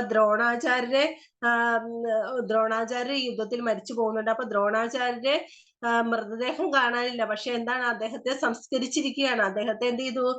സംസ്കരിച്ചു. അദ്ദേഹത്തിന്റെ മൃതദേഹം സംസ്കരിച്ചു. അതിനൊരു കാരണം പറയുന്നുണ്ട്. എന്താണ്? സംസ്കരിച്ച നിലം മാത്രമേ കാണാൻ കഴിയുന്നുള്ളൂ. സംസ്കരിച്ച അവിടെ സ്ഥലം മാത്രമേ കാണാൻ കഴിയുന്നുള്ളൂ. അതിനുള്ള കാരണം എന്താണ്? ആരണനായതല്ലയോ. അപ്പൊ ദ്രോണാചാര്യ ബ്രാഹ്മണനായതുകൊണ്ട് ബ്രാഹ്മണന്മാര് മരിച്ചു കഴിഞ്ഞാൽ എന്ത് ചെയ്യണം? പെട്ടെന്ന് തന്നെ സംസ്കരിക്കണം. അതുകൊണ്ടാണ് എന്ത് ചെയ്തത്? അദ്ദേഹത്തെ പെട്ടെന്ന് തന്നെ എന്ത് ചെയ്തത്? സംസ്കരിച്ചത്. അപ്പൊ അദ്ദേഹത്തിനെ സംസ്കരിച്ച സ്ഥലം മാത്രമേ കാണാൻ കഴിയുന്നുള്ളൂ. നമുക്കറിയാം, പണ്ട് കാലത്ത് നമുക്കറിയാം എങ്ങനെയാണ് ചിത കൂട്ടിയിട്ട് അല്ലെ ശരീരം അതിൽ വെച്ച് എന്ത് ചെയ്യണം? ദഹിപ്പിക്കുകയാണ് ചെയ്യുക. അപ്പൊ ആ ദഹിപ്പിച്ച സ്ഥലം മാത്രമേ എന്ത് ചെയ്യാൻ പറ്റുന്നുള്ളൂ? കാണാനായിട്ട് കഴിയുന്നുള്ളൂ. അപ്പൊ അടുത്തയാള് ദ്രോണാചാര്യാണ്. അദ്ദേഹം മരിച്ചുപോയ ആ ഒരു സെന്റൻസ് നിങ്ങൾ ഓർക്കണം കേട്ടോ. ആരണൻ എന്ന് പറഞ്ഞ എന്താണ്? ബ്രാഹ്മണനാണ്. അത് എടുത്തു ചോദിക്കാം കേട്ടോ. ദൃഷ്ടദ്യുമ്നേറ്റവും ശിഷ്ടനായുള്ളൊരു ഗുരുവിനെ കൊല്ലുവാൻ മറ്റൊരുത്തന് തോന്നിയിടുമോ മാനസ. അപ്പൊ എന്താണ്? ദ്രോണാചാര്യെ കൊന്നത് ആരാണ്? ദുഷ്ടദ്യുമ്നാണ്. അപ്പൊ അവനല്ലേ ഇങ്ങനെ അവന് എന്താണ്? ശിഷ്ടനായിരുന്നു. അപ്പൊ അവന് അല്ല ഈ ഗുരുവിനെ കൊല്ലാനായിട്ട് തോന്നുകയുള്ളൂ എന്നാണ് ചോദിക്കുന്നത്. അപ്പം നമുക്കറിയാം, രണ്ടു പക്ഷത്തും വന്ന് യുദ്ധം വരുമ്പോ ഗുരുവാണോ അച്ഛനാണോ അമ്മയാണോ നോക്കില്ല, അങ്ങോട്ടും ഇങ്ങോട്ടും എന്ത് ചെയ്തുകൊണ്ടിരിക്കും? യുദ്ധം ചെയ്ത് കൊല്ലുക. അതാണ് എന്താ അവരുടെ രണ്ട് ഭാഗത്തു നിന്നുള്ള ആളുകൾ എന്താ ചെയ്യുക? അയ്യോ ഇതെന്റെ ഗുരുവാണല്ലോ, ഇതെന്റെ അച്ഛനാണല്ലോ. എതിർപക്ഷത്തുള്ള ആളുകൾ എന്താ? നിഷ്കരണം എന്ത് ചെയ്യുക? വധിക്കുക. അതാണ് യുദ്ധത്തിന്റെ ഒരു വിജയം എന്ന് പറയുന്നത്. അപ്പൊ ദ്രോണാചാര്യനെ കൊന്ന ആരാണ്? ദുഷ്ടദ്യുമ്നാണ്. അപ്പൊ അവന് മാത്രമല്ലേ എന്റെ കൃഷ്ണ ഈ ഗുരുവിനെ കൊല്ലാനായിട്ടുള്ള മനസ്സ് തോന്നിയുള്ളൂ എന്ന് ചോദിക്കുകയാണോ? മറ്റാർക്കെങ്കിലും ഇങ്ങനെയൊക്കെ തോന്നുമോ എന്നാണ് ആര് ചോദിക്കുന്നത്? ഗാന്ധാരി ചോദിക്കുന്നത്. ഇനി അടുത്ത ഒരാളെ കാണാൻ പോവുകയാണ്. അയ്യോ പുനരിത് അപ്പുറത്തതാ മെയ്യുഴകുള്ളൊരു ദുശാസനൻ എന്മകൻ. ഇനി അടുത്തൊരാൾ അവിടെ കിടപ്പുണ്ട്. ആരാണ് കിടക്കുന്നത്? അയ്യോ ഇതിന്റെയൊക്കെ അപ്പുറത്ത് ആരാണ് കിടക്കുന്നത്? അയ്യോ എന്റെ മെയ്യഴകുള്ള എന്റെ മകൻ ദുശാസനന് കിടപ്പുണ്ട്. എന്റെ രണ്ടാമത്തെ മകനാണ്, ഗാന്ധാരിയുടെ രണ്ടാമത്തെ മകനാണ് ദുശാസനൻ. നീ എന്തീ വണ്ണമൻ മാധവ കാട്ടുവാൻ, നീ ഇത് കത്തുന്നതിനുള്ളിൽ ഈശ്വര. അപ്പൊ എന്താണ്? ഈ മകന്റെ കിടപ്പ് കണ്ടിട്ട് എന്റെ ഉള്ളെന്ത് ചെയ്യാണ്? കത്തുകയാണ്. എന്തുകൊണ്ടാണെന്ന് നമ്മളിപ്പോ പറയും. അപ്പൊ എന്താണ് പിന്നെ കാണുന്ന ആരാണ്? ഗാന്ധാരിയുടെ രണ്ടാമത്തെ മകനാണ് മരിച്ചു കിടക്കുന്നത്, ദുശാസനൻ. ഈ ആളുടെ പേരൊന്ന് ഓർത്തു വെച്ചോളൂ കേട്ടോ, ദുശാസനാണ്. അപ്പൊ ഈ ദുശാസനാണ് മരിച്ചു കിടക്കുന്നത്. അപ്പൊ ദുശാസനെ ദൈവമേ, അവൻ കിടക്കുന്ന കണ്ടിട്ട് എനിക്ക് സഹിക്കാൻ പറ്റുന്നില്ല, എന്റെ ഉള്ളിൽ എന്ത് ചെയ്യാണ്? കത്തുകയാണ്. അതിനൊരു കാരണം പറയുന്നുണ്ട്. മാരുതി കീറി പിളർന്നു കുടിച്ചൊരു മാറിടം കണ്ടാൽ പൊറുക്കുമോ പൈതലേ, മാറുമോ കണ്ണീരെന്ന് എനിക്കുണ്ടായ, മാറുമോ ശോകമെൻ മാനസേ ഗോപത. അപ്പൊ എന്താണ് ചോദിക്കുന്നത്? എന്റെ മകൻ കിടക്കുന്ന കിടപ്പുണ്ട്, അവന്റെ എന്ത് ചെയ്യാണ്? അവന്റെ മാറിടം എന്ത് ചെയ്യാണ്? കുത്തി പിളർന്ന് അതിന്റെ ചോര എടുത്ത് എന്താണ്? ആരാണ് മാരുതിയായിട്ട്? ആരാണ് മാരുതിയായിട്ട് ഇവിടെ പറയുന്ന? ആരാണ്? ഭീമസേനാണ് അല്ലെ? ഭീമസേനാണ് എന്ത് ചെയ്തത്? ഈ ദുശാസനെ വധിച്ച് എന്ത് ചെയ്യാണ്? അവന്റെ മാറിടം കീറി പിളർന്ന് അവന്റെ ഹൃദയത്തിലെ രക്തം എടുത്ത് എന്ത് ചെയ്തു? ഭാര്യയായ ദ്രൗപദിക്ക് കൊണ്ടുപോയി കൊടുക്കുകയാണ്, ഒരു ശബ്ദം നിറവേറ്റുന്നതിന് വേണ്ടിയിട്ട്. അപ്പൊ ഞാനതാണ് പറഞ്ഞത്, ആ പേര് ദുശാസന്റെ പേരെന്ന് ഓർത്തു വെച്ചോളൂ. എന്തുകൊണ്ടാണ്? ആ കൗരവ സഭയിൽ വെച്ചിട്ട് പാണ്ഡവന്മാരുടെ പത്നിയായ പാഞ്ചാലി എന്ത് ചെയ്യണം? വസ്ത്രാക്ഷേപം ചെയ്യുന്ന ആളാണ് ദുശാസനൻ. അപ്പൊ ആ സമയത്ത് അവിടെ വന്ന് പാഞ്ചാലിനെ രക്ഷിക്കുന്നത് ശ്രീകൃഷ്ണനായിരുന്നു. അപ്പൊ അവിടെ വെച്ച് പാഞ്ചാലി എന്ത് ചെയ്യുന്ന? കൗരവ സഭയിൽ വെച്ചിട്ട് ഒരു ശപഥം ചെയ്യുന്നുണ്ട്. ഈ ദുശാസൻ വലിച്ചു ഒഴച്ച് എന്റെ ഈ മുടി ഞാൻ ഇനി കെട്ടുകയില്ല. ഇനി കെട്ടണമെങ്കിൽ എന്താണ്? ഞാൻ എന്റെ മുടി ഇനി കെട്ടിവെക്കണമെങ്കിൽ ദുശാസനന്റെ അവനെ കൊന്നിട്ട് അവന്റെ ഹൃദയത്തിലെ രക്തം കൊണ്ട് മാത്രമേ, ആ രക്തം കൊണ്ട് മാത്രമേ ഞാൻ എന്റെ മുടി കെട്ടിവെക്കുള്ളൂ എന്നൊരു ശബ്ദം ചെയ്തായിരുന്നു.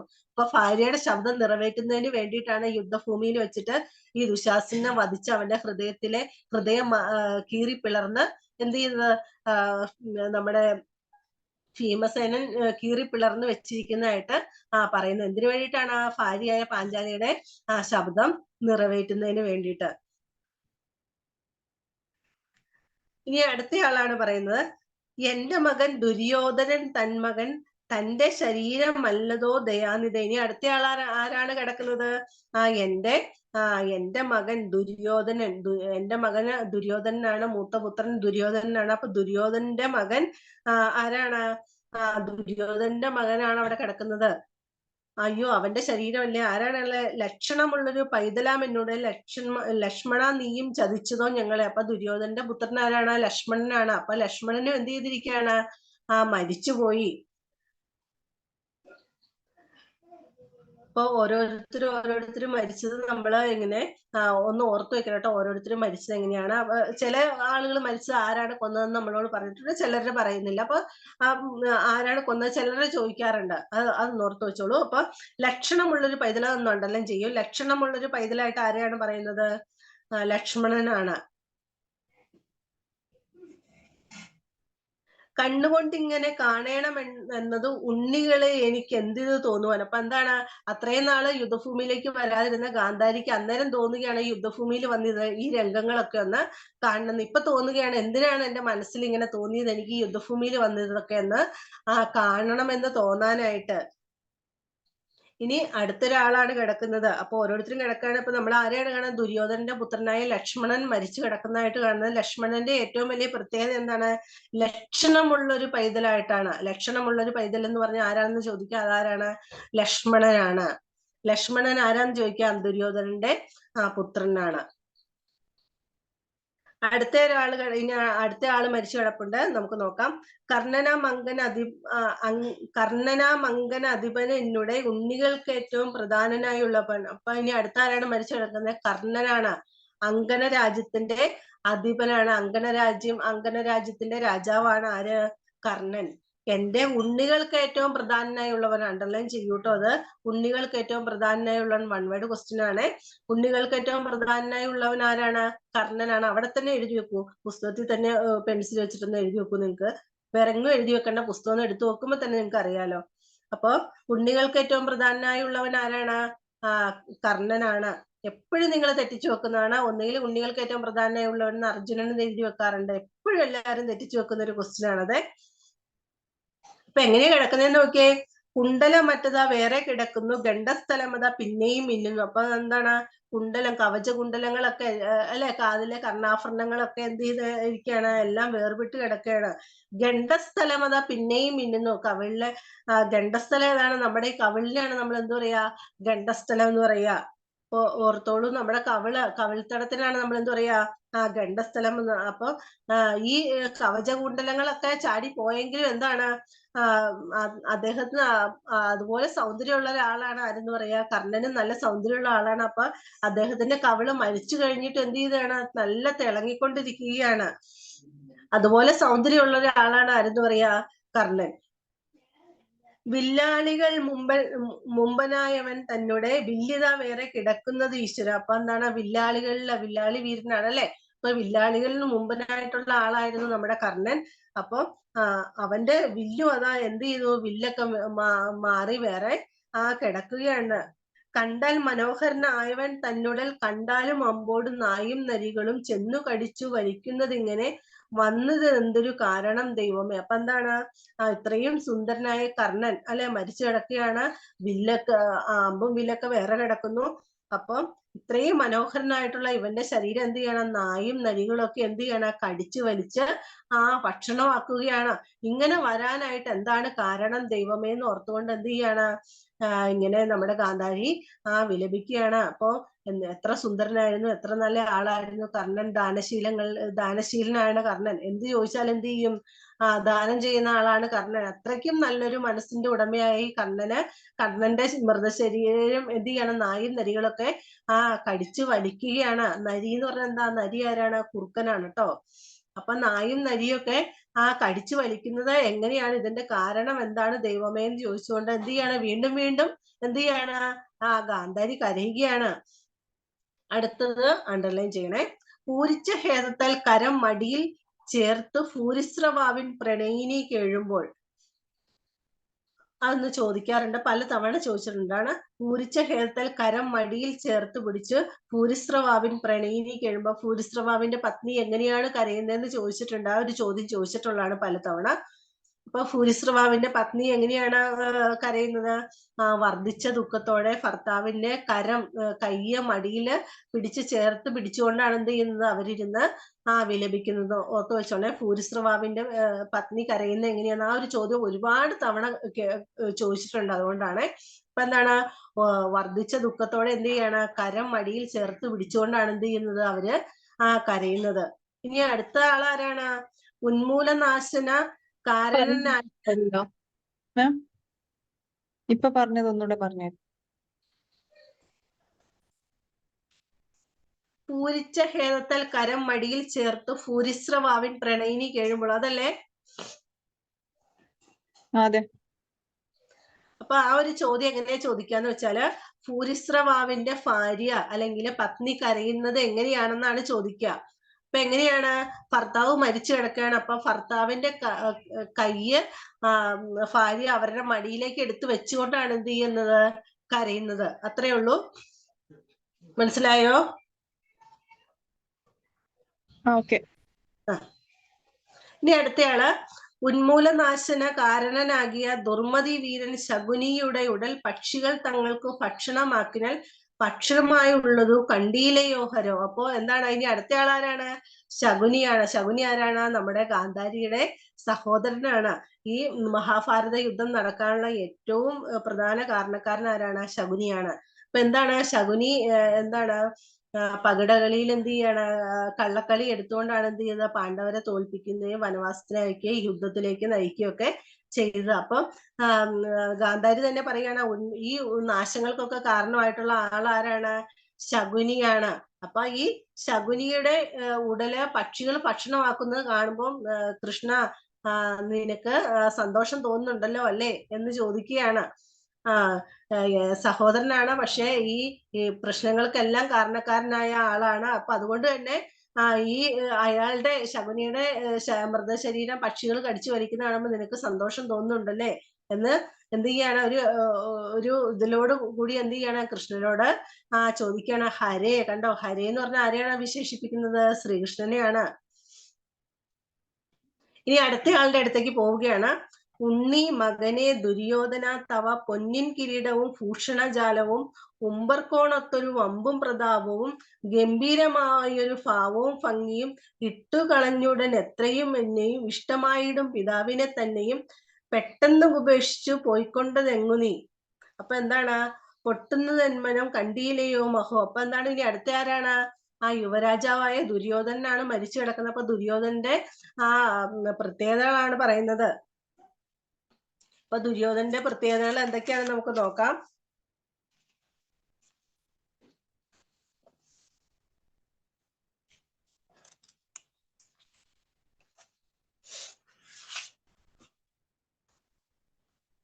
അപ്പൊ എന്താണ്? ആ ഒരു യുവരാജാവാണ്. അപ്പൊ അതിൻ്റെതായ ഗാംഭീര്യത്തോടു കൂടിയാണ് ആര്? ദുര്യോധനൻ. ഭയങ്കര ഭംഗിയുള്ള, ഭയങ്കര സൗന്ദര്യമുള്ള ആളാണ്. ഇവരെല്ലാം രാജാക്കന്മാരൊക്കെ അവരെ എങ്ങനെയാണ്? ഭയങ്കര സൗന്ദര്യമുള്ള ആളുകളാണ് അല്ലെ. അപ്പൊ ഇദ്ദേഹം അങ്ങനെ തന്നെയാണ്, ഭയങ്കര ഗാംഭീര്യമുള്ള ഒരാളാണ്. അപ്പൊ പൊന്നിൻ കിരീടവും ഭൂഷണജാലം. അപ്പൊ എങ്ങനെയാണ്? മകനെ കുറിച്ച് ഓർക്കുകയാണ്. പൊന്നിന്റെ കിരീടമുണ്ട്, അതുപോലെ തന്നെ വേഷഭൂഷാദികളുണ്ട്, ഉമ്പർക്കോണത്തൊരു വമ്പും പ്രതാപവും, എല്ലാരെക്കാളും കടത്തി വെട്ടുന്ന രീതിയിലുള്ള എന്താണ്? ആ വമ്പും പ്രതാപവും ഒക്കെ ഉള്ള ആളാണ്. ഗംഭീരമായൊരു, അപ്പൊ എന്താണ്? കണ്ടു കഴിഞ്ഞാൽ തന്നെ എല്ലാവർക്കും എന്താണ്? ആ ഭാവവും ഭംഗിയൊക്കെ കണ്ട ഭയങ്കര ഗംഭീരമാണ്. ഇട്ട് കളഞ്ഞുടനെ എത്രയും എന്നെ ഇഷ്ടമായിടും പിതാവിനെ തന്നെ. അപ്പൊ പിതാവിനെയും പിതാവിനെയും മാതാവിനെയൊക്കെ എന്താണ്? ഭയങ്കര ഇഷ്ടമുള്ള ഒരു പുത്രനായിരുന്നു. പിന്നെ എന്താണ് പറയുന്നത്? പെട്ടെന്ന് നീ ഞങ്ങളെയൊക്കെ ഉപേക്ഷിച്ചിട്ട് നീ പോയല്ലോ. പൊട്ടുന്നത് എന്മനം കണ്ടിയില്ലയോ മഹോ. അപ്പൊ ഇതെല്ലാം കണ്ടിട്ട് എന്റെ മനസ്സെന്ത് ചെയ്യാണ്? പൊട്ടുകയാണ്, വിങ്ങി പൊട്ടുകയാണെന്ന് പറയുകയാണ്. അപ്പൊ ഇനി പറയുന്ന ലൈൻ ഒന്ന് അണ്ടർലൈൻ ചെയ്യണം കേട്ടോ. പട്ടുകിടക്ക മേലെ കിടക്കുന്ന നീ പട്ടുകിടക്കുമാർ ആയുധോ ചോരയിൽ. അപ്പൊ എന്താണ്? ആ രണ്ട് ലൈനൊന്ന് അണ്ടർലൈൻ ചെയ്യൂ കേട്ടോ. കിടക്കുമാറായതോ അപ്പൊ പട്ട് കിടക്ക മേലെ കിടക്കും. ഞാൻ പറയുമ്പോ നിങ്ങളൊന്ന് പെൻസിൽ എന്തെങ്കിലും ഉണ്ടെന്ന് മാർക്ക് ചെയ്യൂ കേട്ടോ. പട്ടുകിടക്ക എന്ന് പറഞ്ഞാൽ നമുക്കറിയാലോ, പട്ടുകിടക്ക എന്താണ്? പട്ടിന്റെ കിടക്ക. അപ്പൊ പട്ടുകിടക്ക മേലെ കിടക്കുന്ന നീ. അപ്പൊ പട്ടുകിടക്കയുടെ മേലിൽ കിടക്കുന്ന രാജാവ് നല്ല കിടക്കയുടെ മേലിലാണ് കിടക്കുന്നത്. അപ്പൊ രണ്ടാമത്തെ വരി നോക്കിയേ. പട്ടുകിടക്കുമാറായതോ ചോരയിൽ. പട്ടുകിടക്കുക, കണ്ടോ? പട്ടുകിടക്കുമാറായതോ ചോരയിൽ. പട്ടുകിടക്കുക എന്ന് പറഞ്ഞാൽ എന്താണ്? മരിച്ചു കിടക്കുക. അപ്പൊ എന്താണ്? നല്ല പട്ട് കിടക്കയുടെ മേളില്, നല്ല കിടക്കയുടെ മേളില് കിടന്നുറങ്ങിക്കൊണ്ടിരുന്ന നീ ഇവിടെ വെറുതെ ഈ എന്താണ്? ഈ യുദ്ധഭൂമിയിൽ നായും നരികളും പുഴുക്കൾ ഒക്കെ ഉള്ള ഈ സ്ഥലത്ത് എന്താണ്? നീ വെറുതെ നിലത്ത് ഈ ചോരയിൽ കുളിച്ചെന്ത് ചെയ്യാണ്? മരിച്ചു കിടക്കുകയാണല്ലോ എന്ന് പറയുകയാണ്. അപ്പൊ ആ രണ്ട് ലൈൻ ഒരുപാട് തവണ ചോദിച്ചിട്ടുണ്ട്. പട്ടുകിടക്ക മേലെ കിടക്കുന്ന നീ. അപ്പൊ പട്ടുകിടക്കയില് അല്ലെങ്കിൽ നല്ല മൃദുവായ കിടക്കയുടെ മേളിൽ കിടന്ന് ഉറങ്ങിയിരുന്ന നീ എന്താണ്? ഈ ഭൂമിയിൽ മരിച്ചു കിടക്കുകയാണ്. പട്ടുകിടക്കുകയാണോ? പട്ടുകിടക്കുക, മരിച്ച് കിടക്കുകയാണോ? പുഷ്ടകോപത്തോട് മാരുതി തച്ചുടൻ പൊട്ടിയ കാലും ഒടിച്ചുകൊണ്ടിങ്ങനെ കണ്ടുകൂടായ എനിക്കെന്നു ഗാന്ധാരിയും മണ്ടിനാൽ വീണാൻ ഉരുണ്ടാൽ തെരുതര. അപ്പൊ എന്താണ്? ആരാണ് ദുര്യോധനനെ വധിച്ചത്? മാരുതിയാണ്. മാരുതി ആരാണ്? ഭീമസേനാണ്. എങ്ങനെയാണ് വധിച്ചത്? കാല് എന്താണ്? തൊട തല്ലി ഒടിച്ച് ആണ് എന്ത് ചെയ്തത്? ദുര്യോധനെ വധിച്ചത്. അപ്പൊ ശരിക്കും പറഞ്ഞാൽ യുദ്ധ നിയമങ്ങൾക്ക് എതിരാണ്. എന്താണ്? അങ്ങനെ ഒന്നും ചെയ്യാൻ പാടില്ല. എന്താണ് എന്ത് ചെയ്യുക? യുദ്ധ നിയമത്തിൽ പറയുന്നുണ്ട്, അരയ്ക്ക് താഴേക്ക് എന്ത് ചെയ്യാൻ പാടില്ല? ഉപദ്രവിക്കാനോ തല്ലാനോ അങ്ങനെയൊന്നും പാടില്ല. അപ്പൊ പക്ഷെ എന്താണ്? ദുര്യോധനെ അല്ലാണ്ട് വധിക്കാൻ കഴിയില്ലാത്തത് കൊണ്ട് എന്ത് ചെയ്തു? ഭീമസൻ യുദ്ധ നിയമങ്ങളെ കാറ്റിൽ പറത്തിക്കൊണ്ടാണ് എന്ത് ചെയ്യുന്നത്? കാല് തല്ലി ഒടിച്ച്, തൊട തല്ലി ഒടിച്ച് അതിലൂടെ രക്തം വാർന്നാണ് എന്ത് ചെയ്തത്? ദുര്യോധനൻ മരിക്കുന്നത്. അപ്പൊ ഇതെല്ലാം കണ്ടുകൊണ്ട് എന്ത് ചെയ്യണം? ഗാന്ധാരി അമ്മ അവിടെ കിടന്ന് ഉരുണ്ട് കരയുകയാണ്. അപ്പൊ നമ്മള് ഒരുപാട് ആളുകൾ മരിച്ചു കിടക്കുന്ന യുദ്ധഭൂമിയിൽ നിന്ന് അല്ലെ, അവര് ഓരോന്നും കാണുകയാണ്. അപ്പൊ ഞാൻ ഒന്നും കൂടെ ഒന്ന് പറയാം, നിങ്ങളൊന്ന് ഓർത്ത് നോക്കൂ പെട്ടെന്ന്. അപ്പൊ ഒന്നാമതായിട്ട് മരിച്ചു കിടന്ന ആരായിരുന്നു? ഭഗദത്തനാണ്. അപ്പൊ ഭൂമിയിലുണ്ടായ രാജാക്കന്മാരിലെ ഏറ്റവും പ്രമുഖനായ രാജാവായിരുന്നു ഭഗദത്തൻ. അദ്ദേഹം എന്ത് ചെയ്യാണ്? അദ്ദേഹത്തിന്റെ ആനയുടെ അടുത്താണ് എന്ത് ചെയ്യുന്നത്? മരിച്ചു കിടക്കുന്നത്. കയ്യില് എന്തുണ്ട്? വില്ലുകൊണ്ട്. ആരാണ് അദ്ദേഹത്തെ കൊന്നത്? അർജുനനാണ് ഭഗദത്തനെ വധിച്ചത്. പിന്നെ എങ്ങനെയാണ് കിടക്കുന്നത്? ചോരയിൽ കുളിച്ചാണ് അദ്ദേഹം കിടക്കുന്നത്. പിന്നെ രണ്ടാമതായിട്ട് ആരാണ് കിടക്കുന്നത്? അർജുനന്റെ പുത്രനായ അഭിമന്യുവാണ് മരിച്ചു കിടക്കുന്നത്. അഭിമന്യു ആരാണ്? ശ്രീകൃഷ്ണന്റെ മരുമകനാണ്, സുഭദ്രയുടെ മകനാണ്, ഉത്തരയുടെ ഭർത്താവാണ്. അപ്പൊ ഏറ്റവും ഭയങ്കരമായ സൗന്ദര്യമുള്ള ആളാണ് ആര്? നമ്മുടെ അഭിമന്യു എന്ന് പറയുന്നത്. അപ്പൊ ചോദിക്കുന്നുണ്ട്, ഗാന്ധാരിയമ്മ ചോദിക്കുന്നുണ്ട്, നിന്റെ മരുമകനെയെങ്കിലും നിനക്ക് രക്ഷിച്ചുകൂടായിരുന്നോ എന്ന് ചോദിക്കുന്നുണ്ട്. നിനക്ക് ഈ ആളുകളെയൊക്കെ കൊല്ലിക്കുന്നത് നിനക്കൊരു രസമുള്ള പരിപാടിയാണോ എന്ന് ഗാന്ധാരി എന്ത് ചെയ്യുന്നത്? കൃഷ്ണനോട് ഇങ്ങനെ കുത്തി കുത്തി ചോദിക്കുന്നുണ്ട്. പിന്നെ അടുത്ത ആരാണ്? ഇങ്ങനെ ഓരോരുത്തരും മരിച്ചു കിടക്കുന്നത് കണ്ട് ഓരോരുത്തരും കരയുന്നുണ്ട്. അമ്മ കരയുന്നുണ്ട്, മക്കൾ കരയുന്നുണ്ട്, ഭാര്യ കരയുന്നുണ്ട്, അങ്ങനെ ഓരോരുത്തരും കരയുന്നുണ്ട്. അപ്പൊ കല്ലുകൊണ്ടോ മനം താവകമാകലും കല്ലിനും ഉണ്ട് ആർദ്ര, അത് ഇമ്പോർട്ടന്റ് ആണ്. അപ്പൊ നിന്റെ മനസ്സ് കല്ലുകൊണ്ടാണ് നിർമ്മിച്ചിരിക്കുന്നത്. കല്ലിനും ഇത് ഇങ്ങനെയുള്ള എന്താണ് ദുഃഖം കാണുമ്പോൾ എന്ത് ചെയ്യും? ആർദ്രത തോന്നും. നിന്റെ മനസ്സ് കല്ലുകൊണ്ട് പോലും അല്ലേ ഉണ്ടാക്കിയിരിക്കുന്നതെന്ന് ചോദിക്കുന്നുണ്ട്. പിന്നെ അടുത്ത് നമ്മൾ മരിച്ചു കിടക്കുന്ന ആരാണ്? ഭീമന്റെ പുത്രനായ ഹഡോൽഹജനാണ് മരിച്ചു കിടക്കുന്നത്. കർണൻ ഏത് ശരത്താലാണ് എന്ത് ചെയ്യുന്നത്? ഹഡോൽഹജൻ മരിച്ചു കിടക്കുന്നത്. നീലമല പോലെയാണ് എന്ത് ചെയ്യുന്നത്? മരിച്ചു കിടക്കുന്നത്. ചോദിച്ചിട്ടുണ്ട് ഹഡോൽഹജൻ മരിച്ചു കിടക്കുന്നത് എങ്ങനെയാണെന്ന് ചോദിച്ചിട്ടുണ്ട്. എങ്ങനെയാണ്? നീലമല പോലെയാണ് മരിച്ചു കിടക്കുന്നത്. പിന്നെ അടുത്ത് മരിച്ചു കിടക്കുന്ന ആരാണ്? ജയദ്രഥനാണ്. ജയദ്രഥൻ ആരാണ്? ഗാന്ധാരിയുടെ മരുമകനാണ്, മകളുടെ ഭർത്താവാണ്. ഏക മകളായ ദുശ്ശളയുടെ ഭർത്താവാണ് ജയദ്രഥൻ. ജയദ്രഥനെ കൊന്ന ആരാണ്? അർജുനനാണ്. പിന്നെ അടുത്ത ആരാണ് നമ്മൾ കണ്ടത്? ഞാൻ പറഞ്ഞായിരുന്നു അണ്ടർലൈൻ ചെയ്യാൻ. ദ്രോണരെ സംസ്കരിച്ച ഒരു നിലമത കാണായതായത് ആരണനായതല്ലയോ എന്ന് ചോദിച്ചിട്ടുണ്ട്. അപ്പൊ അടുത്ത ആരാണ്? കൗരവന്മാരുടെയും പാണ്ഡവന്മാരുടെയും ഗുരുവായിട്ടുള്ള ദ്രോണാചാര്യരാണ് മരിച്ചു കിടക്കുന്നത്. മരിച്ചു കിടക്കുന്ന സ്ഥലം മാത്രമേ നമുക്ക് കാണാനുള്ളൂ. ആളുടെ മൃതശരീരം നമുക്ക് കാണാൻ കഴിയുന്നില്ല. അതിനൊരു കാരണം പറയുന്നുണ്ട്. ആരണനായതുകൊണ്ട്, ആരണാരാണ്? ബ്രാഹ്മണനായതുകൊണ്ട് അദ്ദേഹത്തിന്റെ മൃതശരീരം അപ്പൊ തന്നെ എന്ത് ചെയ്തു? ദഹിപ്പിച്ചു. അതുകൊണ്ട് ആ ദഹിപ്പിച്ച സ്ഥലം മാത്രമേ കാണാനായിട്ട് കഴിയുന്നുള്ളൂ. അപ്പം ദ്രോണാചാര്യ വധിച്ചതാരാണ്? ദുഷ്ടുദ്യുമ്നനാണ്. അപ്പൊ അവന് മാത്രമേ ഗുരുവിനെ കൊല്ലാനായിട്ടുള്ള മനസ്സ് തോന്നുകയുള്ളൂ എന്നാണ് നമ്മുടെ ഗാന്ധാരി പറയുന്നത്. പിന്നെ അത് കഴിഞ്ഞിട്ട് കാണുന്ന ആരാണ്? ദുശാസനെയാണ്. ദുശാസനാണ് പിന്നീട് മരിച്ചു കിടക്കുന്നത്. ദുശാസന എങ്ങനെയാണ്? ദുശാസനെ വധിച്ചത് ഭീമസേനാണ്. ഭീമസേന എന്ത് ചെയ്യാണ്? ദുശാസന്റെ മാറിടം പിളർന്ന് അതിൽ നിന്നും എന്ത് ചെയ്ത? ഹൃദയത്തിൽ നിന്നും രക്തം എടുത്ത് കുടിച്ചിട്ടുണ്ട് അല്ലെ? അപ്പൊ എന്താണ്? ഭാര്യയുടെ ശബ്ദം നിറവേറ്റുന്ന പാഞ്ചാലി, ഇവരുടെ പാണ്ഡവന്മാരുടെ ഭാര്യയായ പാഞ്ചാലിയുടെ ശബ്ദം നിറവേറ്റുന്നതിന് വേണ്ടിയിട്ടാണ് എന്ത് ചെയ്തത്? ഈ ദുശാസന്റെ ഹൃദയം എന്ത് ചെയ്തത്? പിളർന്ന് വെച്ചിരിക്കുന്നത്. അങ്ങനെയാണ് എന്ത് ചെയ്യുന്നത്? അയാളെ കൊല്ലുന്നത്. പിന്നീട് ആരാണ് മരിച്ചു കിടക്കുന്നത്? ദുര്യോധനന്റെ മകനാണ് ലക്ഷ്മണൻ. അപ്പൊ ലക്ഷ്മണനാണ് അടുത്ത് മരിച്ചു കിടക്കുന്നത്. അപ്പൊ ലക്ഷ്മണന്റെ ഒരു പ്രത്യേകത പറയുന്നത്, ലക്ഷണമുള്ളൊരു പൈതലായിട്ടാണ് ആരെ പറയുന്നത്? ലക്ഷ്മണനെ പറയുന്നത്. അപ്പൊ ലക്ഷ്മണൻ ആരാന്ന് ചോദിക്കാൻ ദുര്യോധനന്റെ പുത്രനാണ്. പിന്നെ ലക്ഷണമുള്ളൊരു പൈതലായിട്ട് ആരെയാണ് പറയുന്നതെന്ന് ചോദിക്കുക, അതും ലക്ഷ്മണനെയാണ് കേട്ടോ. പിന്നെ അടുത്ത് ഉണ്ണികൾക്ക് ഏറ്റവും പ്രധാനനായി ഉള്ളവൻ ആരാണെന്ന് ചോദിക്കുക, അതൊരു ചോദിച്ചിട്ടുണ്ട്. വൺ വേർഡ് ക്വസ്റ്റ്യൻ ആണ്. ഉണ്ണികൾക്ക് ഏറ്റവും പ്രധാനനായി ഉള്ളവൻ ആരാണ്? കർണനാണ്. കർണൻ ആരാണ്? അങ്കണ രാജ്യത്തിന്റെ രാജാവാണ്. അങ്കണ രാജ്യത്തിന്റെ രാജാവാണ് കർണൻ. ഓർത്ത് വെച്ചോണേ, രാജ്യത്തിന്റെ പേരവിടെ കൊടുത്തിട്ടുണ്ട്. അങ്കണ രാജ്യത്തിന്റെ രാജാവാണ്. അപ്പം കർണൻ മരിച്ചു കിടക്കുകയാണെങ്കിൽ എന്താണ്? അവന്റെ കവചകുണ്ടലങ്ങളും അതെല്ലാം മാറി കിടക്കുകയാണെങ്കിൽ അവന്റെ കവിൾത്തടം ഇപ്പോഴും എന്ത് ചെയ്യുന്നത്? മിന്നുന്നുണ്ട്. അതുപോലെ മനോഹരനാണ് ആര്? കർണൻ എന്ന് പറയുന്നത്. അദ്ദേഹത്തിന്റെ മൃതശരീരം എന്ത് ചെയ്യണം? നായും നരിയും ഒക്കെ വലിച്ചു കീറി ഭക്ഷിക്കുകയാണ്. പിന്നെ അടുത്ത മരിച്ചു കിടക്കുന്ന ആരാണ്? ഭൂരിസ്രവാവാണ്. ഭൂരിസ്രവാവ് മരിച്ചു കിടക്കുകയാണ്. അപ്പൊ ഭൂരിസ്രവാവിന്റെ പത്നി കരയുന്നത് എങ്ങനെയാന്ന് പലതവണ ചോദിച്ചിട്ടുണ്ട്. എങ്ങനെയാണ്? അവര് ഭയങ്കരമായ ദുഃഖത്തോടു കൂടി, വർദ്ധിച്ച ദുഃഖത്തോടു കൂടി ഭർത്താവിന്റെ കൈയ്യ് അവരുടെ മടിയിലേക്ക് എടുത്തു വെച്ചുകൊണ്ടാണ് അവരെന്ത് ചെയ്യുന്നത്? കരയുന്നത്. പിന്നെ ആരാണ് മരിച്ചു കിടക്കുന്നത്? ശകുനിയാണ്. ഗാന്ധാരിയുടെ സഹോദരനാണ് ശകുനി. അപ്പൊ ഈ ശകുനിയുടെ മൃതശരീരം എന്ത് ചെയ്യാണ്? പക്ഷികളൊക്കെ ഭക്ഷണമാക്കുകയാണ്, കടിച്ചു വലിച്ച് ഭക്ഷണമാക്കുകയാണ്. പിന്നീട് ആരാണ് മരിച്ചു കിടക്കുന്നത്? ദുര്യോധനാണ്. അപ്പൊ ദുര്യോധനന്റെ പ്രത്യേകത നമ്മൾ പറഞ്ഞായിരുന്നു. കുറെ പ്രത്യേകതയുള്ള യുവരാജാവാണ്. അപ്പൊ അദ്ദേഹത്തിൻ്റെതായ എല്ലാ ഐശ്വര്യങ്ങളോടും കൂടിയാണ് എന്ത് ചെയ്യുന്നത്? അദ്ദേഹം ജീവിക്കുന്നത് അല്ലെ? ആ ഒരു പ്രതാപത്തോടു കൂടിയാണ് ജീവിക്കുന്നത്. അപ്പൊ ആ മകനെ മരിച്ചു കിടക്കുന്നിട്ട് എന്ത് ചെയ്യണം? അമ്മയായ ഗാന്ധാരിക്ക് ഭയങ്കരമായ എന്ത് തോന്നുന്നു? ഭയങ്കരമായ ദുഃഖം തോന്നുന്നുണ്ട്. അപ്പൊ അതിനകത്ത് ഒരു സെന്റൻസ് കൊടുത്തതെന്ന് ഞാൻ പറഞ്ഞായിരുന്നു, പട്ട് കിടക്കമേലെ കിടക്കുന്ന നീ പട്ട് കിടക്കുമാറായതോ ചോരയിൽ. അപ്പൊ പറയുന്നുണ്ട് പട്ടിന്റെ കിടക്കയിൽ കിടന്ന് ശയിച്ചിരുന്ന നീ ഇപ്പൊ എന്താണ് വെറും ഭൂമിയിൽ മരിച്ചു കിടക്കുകയാണല്ലോ എന്ന് പറയുന്നുണ്ട്. ആരാണ് ദുര്യോധനെ വധിച്ചത്? മാരുതി, നമ്മുടെ ഭീമസേനാണ് എന്ത് ചെയ്തത്? അദ്ദേഹത്തെ വധിച്ചിരിക്കുന്നത്. ഇത്രയാണ് നമുക്ക് ഈ ഒരു ഭാഗത്തു നിന്നും പഠിക്കാനുള്ളത്. അപ്പൊ അതിനകത്ത് ക്വസ്റ്റ്യൻ ആൻസർ കൊടുത്തിട്ടുണ്ടോ നോക്കിക്കോളൂ. ഒന്നാമത്തെ ക്വസ്റ്റ്യൻ 1 വേർഡ് ക്വസ്റ്റ്യൻസ് ആണ്. ഭഗദത്തൻ ധരണിയിൽ വീണ് കിടക്കുന്നത് ആര് ഏത് അമ്പുകൊണ്ടാണ്? നമ്മളിപ്പോ പറഞ്ഞായിരുന്നു അർജുനനാണ്.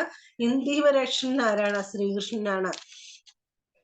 കല്ലുകൊണ്ടോ മനം താവകം, ആരുടെ മനസ്സാണ് കല്ല് പോലെ ഉള്ളത്? കല്ല് കൊണ്ടതല്ല കേട്ടോ. ആരുടെ മനസ്സാണ് കല്ല് പോലെ ഉള്ളതെന്നാണ് ആര് പറയുന്നത്? ഗാന്ധാരി പറയുന്നത്. ആരുടെയാണ്? ശ്രീകൃഷ്ണന്റെ ആണ്. അടുത്ത ഭീമാത്മജൻ ആരാണ്? ഭീമാത്മജൻ ആരാണ്? ഘടോത്കചനാണ്.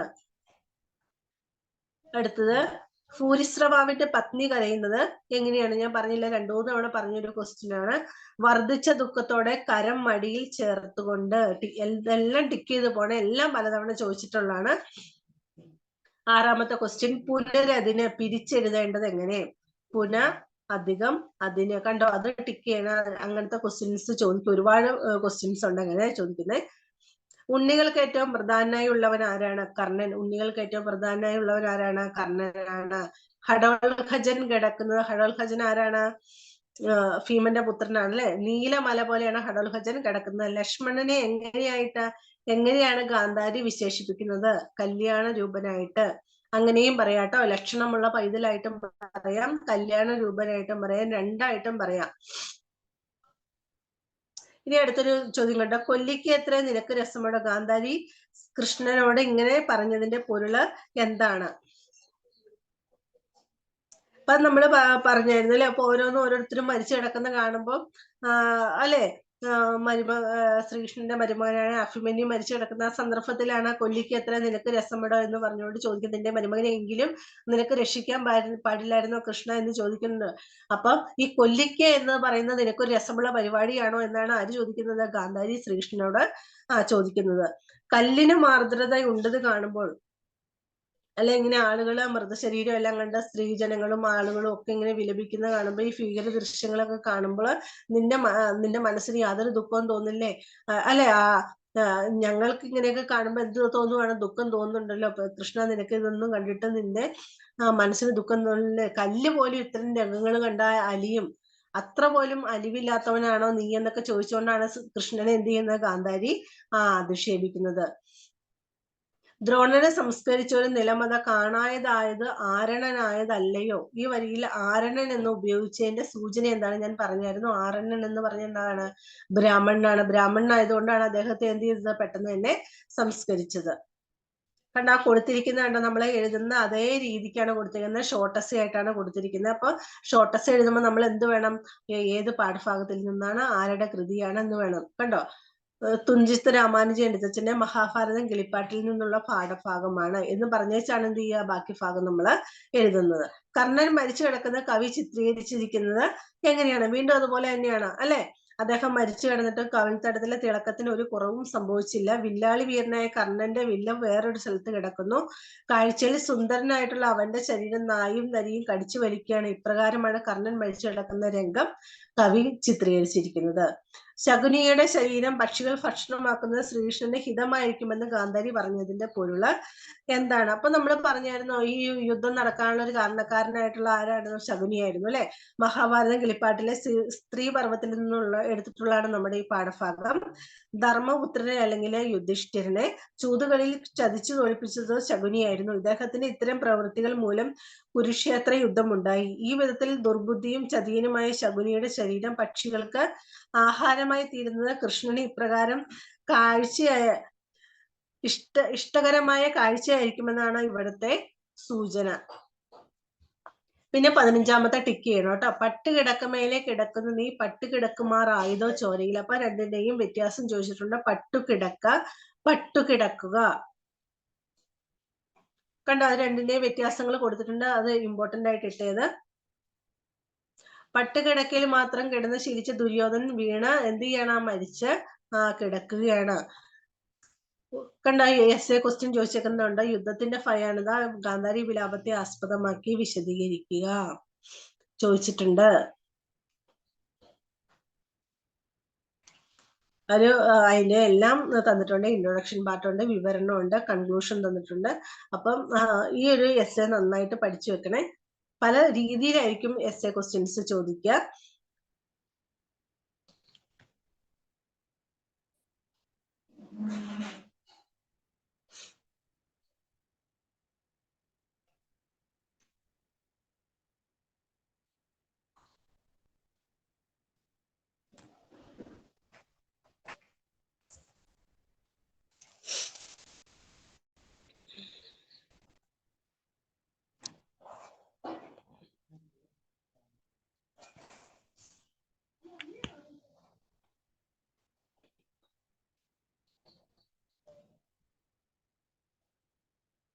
എന്തെങ്കിലും സംശയങ്ങളുണ്ടോ നിങ്ങൾക്ക് ഇതിൻ്റെ അകത്ത്? ഈ ചാപ്റ്റർ ബേസ് ചെയ്തുകൊണ്ട്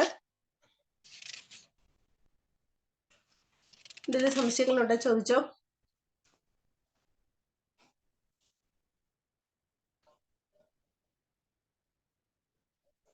പിന്നെ നിങ്ങൾ ചെയ്യേണ്ട ഒരു കാര്യം എന്ന് പറഞ്ഞാല് ഇത് ഓരോന്ന് എന്ത് ചെയ്യാം, വായിച്ചു നോക്കണേ. അപ്പൊ ഓരോ സെന്റൻസുകളിൽ നിന്നും നമുക്ക് നമ്മൾ പറഞ്ഞ ക്വസ്റ്റ്യൻസ് അല്ലാതെ ഈ നമുക്കറിയാലോ 50 മാർക്കിന്റെ 1 വേർഡ് ക്വസ്റ്റ്യൻ ആണ് ചോദിക്കുക. അപ്പൊ ഏത് രീതിക്ക് വേണേലും നമ്മുടെ പാഠഭാഗത്തെ ബേസ് ചെയ്തുകൊണ്ട് നമുക്ക് എന്ത് ചെയ്യാം, നമ്മളോട് ക്വസ്റ്റ്യൻസ് ചോദിക്കാം. അപ്പൊ അർത്ഥമായിട്ടായിരിക്കും, ചിലപ്പം ചേരുമ്പടി ചേർക്കാനായിരിക്കും ചോദിക്കുക, ചിലപ്പോൾ MCQ ക്വസ്റ്റ്യൻസ് ആയിട്ടായിരിക്കും ചോദിക്കുക, അങ്ങനെ പല രീതിയിൽ പൂരിപ്പിക്കാനായിട്ടായിരിക്കും ചോദിക്കുക, അങ്ങനെ പല രീതിക്കായിരിക്കും ചോദിക്കുക. അപ്പൊ നിങ്ങൾക്ക് ഓരോ നമ്മൾ പഠിക്കുന്ന ഓരോ സെന്റൻസുകൾ എന്തായിട്ട് തന്നെയാണ് വരിക, 1 വേർഡുകളായിട്ടാണ് ചോദിക്കുക. അപ്പൊ ഒന്നും വിട്ട് കളയരുത്. ഒരു 2-3 തവണയെങ്കിലും എന്ത് ചെയ്യുക, ഈ ഒരു ഗാന്ധാരി വിലാപം ഞാൻ നിങ്ങൾ 2-3 തവണ ആവർത്തിങ്ങനെ ഒന്ന് വായിച്ചു നോക്കുക. അപ്പൊ നിങ്ങളുടെ മനസ്സിൽ കിട്ടും. ഇതിൽ നിന്ന് എപ്പോഴും 1 വേർഡ്, ഇഷ്ടംപോലെ 1 വേർഡ് ഉണ്ട്. എല്ലാ ടൈപ്പ് ക്വസ്റ്റ്യൻസും ചോദിക്കുന്ന ഒരു ചാപ്റ്റർ ആണിത്. അപ്പൊ നന്നായിട്ട് വായിച്ചു നോക്കി പഠിക്കണേ. അടുത്ത ദിവസം ഞാൻ ക്ലാസ്സിൽ വരുമ്പോൾ ചോദ്യം ചോദിക്കും.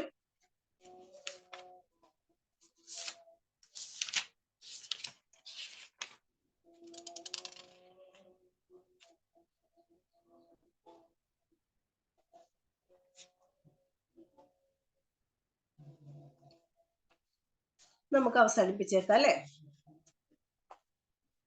ആർക്കും സംശയങ്ങളൊന്നും ഇല്ലല്ലോ? ഓക്കെ ആണല്ലോ? Okay, mom. Thank you so much. Thank you all of you. Thank you. അടുത്ത ദിവസം വരുമ്പോ നന്നായിട്ട് വായിച്ചേച്ച് പറഞ്ഞേ, ചോദിക്കുവേ. Okay, thank you all of you. Thank you.